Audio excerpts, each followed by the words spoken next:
இங்க ஒரு தீம் பார்க்ல வாட்டர் ரைடு போறதுக்காக எல்லாருமே கியூல நின்னுட்டு இருக்காங்க. நேரம் ஆகாத கூட்டம் அதிகமாயிட்டே போகுது. ஆனா எவ்வளவு கூட்டம் இருந்தாலும் அங்க நிக்கிற லைஃப் கார்டு ஒவ்வொருத்தரா போய் கீழே ரீச் ஆனதுக்கு அப்புறம் தான் அடுத்தவங்க அனுப்புறாங்க.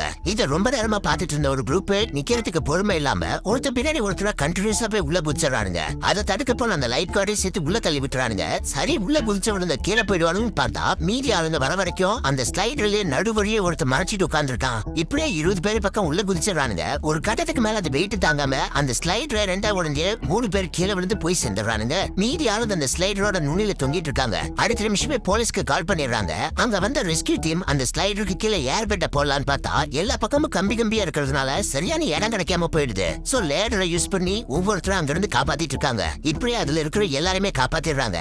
ஆனா கடைசி அந்த ரெக்கார்டு பொண்ணை காப்பாத்த போன நேரத்துல ஸ்லைடு லைட்டா ஷேக் ஆயிடுது. அதுல அந்த பொண்ணுக்கு பிடிக்கிறதுக்கு புடிமான இல்லாம அங்க இருந்து கீழே விழுந்துடுறா. ஆனா நல்ல வேலையா பக்கத்துல இருக்கிற ஒரு கம்பியை பிடிச்சிட்டு தொங்கிட்டு இருக்கா. இதை பார்த்து அந்த ரெஸ்கியூ டீமோ உடனே லேடர் அந்த பக்கமா திருப்பி அந்த பொண்ணு அங்க இருந்து காப்பாத்தலான்னு பாக்குறாங்க. ஆனா நடுவுல நிறைய கம்பி கம்பியா இருக்கிறதுனால அந்த லேடர் அந்த பக்கமா திருப்ப முடியாம போயிடுது. இதை பார்த்துட்டு இருந்த ரெஸ்கியூ டீம்ல இருந்த ட்ரெயினி ஒருத்தர் ஒரு செகண்ட் கூட யோசிக்காம ஹீரோ மாதிரி அங்க இருக்கிற கம்பிகளை தாவி தாவி போய் அந்த பொண்ணு அங்க இருந்து காப்பாத்திடுறான்.